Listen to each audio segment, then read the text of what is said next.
అంబటి నోటికి హద్దుండదా? నోరు జారడం, క్షమాపణ చెప్పడం. అంబటి రాంబాబు వైఖరిపై వెల్లువెత్తుతున్న నిరసనలు. ఠాకూర్ సినిమాలో చిరంజీవి డిక్షనరీలో నచ్చని పదం ఒకటి ఉంటుంది, అదే క్షమించడం. వైసీపీ నేత మాజీ మంత్రి అంబటి రాంబాబు డిక్షనరీలో బాగా నచ్చిన పదం మాత్రం క్షమాపణ చెప్పడం.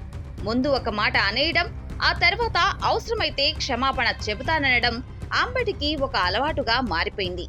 గతంలో సీఎం చంద్రబాబును పట్టుకొని ఎంత మాట అన్నారో తెలుగు రాష్ట్రాల ప్రజలందరూ విన్నారు. అంబటి అన్న మాటలకు రాష్ట్రం మొత్తం 2-3 రోజుల పాటు ఉడికిపోయింది. తెలుగు రాష్ట్రాల ప్రజలంతా ఆ మాటలు విని ఆశ్చర్యపోయారు.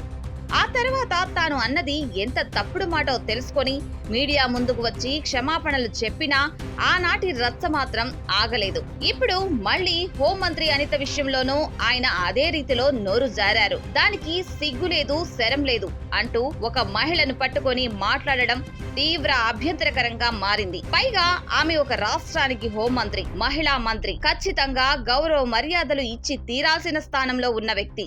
ఒక మంత్రిగా పనిచేసిన అనుభవం ఉన్న అంబటి రాంబాబుకు హోదాలో ఉన్న వ్యక్తికి ఎలాంటి గౌరవం ఇవ్వాలో తెలీదా అని తీవ్ర విమర్శలు వ్యక్తమవుతున్నాయి. అయితే ఈ కథలో మరో పెద్ద ట్విస్ట్ ఏంటంటే, హోంమంత్రి అనిత దళిత సామాజిక వర్గానికి చెందిన నాయకురాలు కాబట్టి అగ్రవర్ణ సామాజిక వర్గానికి చెందిన అంబటి రాంబాబు నోటి నుంచి అలాంటి చులకన మాట వచ్చిందనేది దళిత సంఘాల ప్రధాన ఆరోపణ. ఒక దళిత మహిళా మంత్రిని పట్టుకొని అలా అనడం, అవహేళన చేయడంపై దళితులు తీవ్ర స్థాయిలో మండిపడుతున్నారు. ఇది కాస్త పెద్ద వివాదంగా మారడంతో ఆయన మళ్లీ తన పాత ఆయుధమైన క్షమాపణ అనే మంత్రాన్ని బయటకు తీశారు.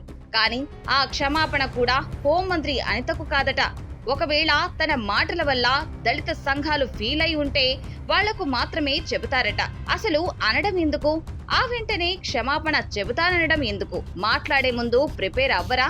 ఎలా మాట్లాడాలో తెలీదా అని జనం ప్రశ్నిస్తున్నారు. నిజానికి పోయిన ఎన్నికల్లో ప్రజలు వైఎస్ఆర్సీపీని ఈసడించుకోవడానికి ప్రధాన కారణం ఇదే. జగన్మోహన్ రెడ్డి అంటే అభిమానమున్నా, బటన్ నొక్కుడు పథకాలకు ఫిదా అయినా ఇలాంటి మాజీ మంత్రులు ఆనాడు మాట్లాడిన నోటు దురుసు మాటలే పార్టీని తీవ్రంగా దెబ్బతీశాయి. ఇప్పటికైనా మాజీ సీఎం జగన్ ఇలాంటి వాళ్లను ఎంకరేజ్ చేయకుండా అప్పుడప్పుడైనా గట్టిగా వాత పెడుతూ ఉంటేనే పార్టీ దారిలోకి వస్తుంది. లేదంటే వైసీపీ సమాజంలో క్షమాపణల రాంబాబుగానో, చివరికి క్షమాపణల పార్టీగానో మిగిలిపోవడం ఖాయం.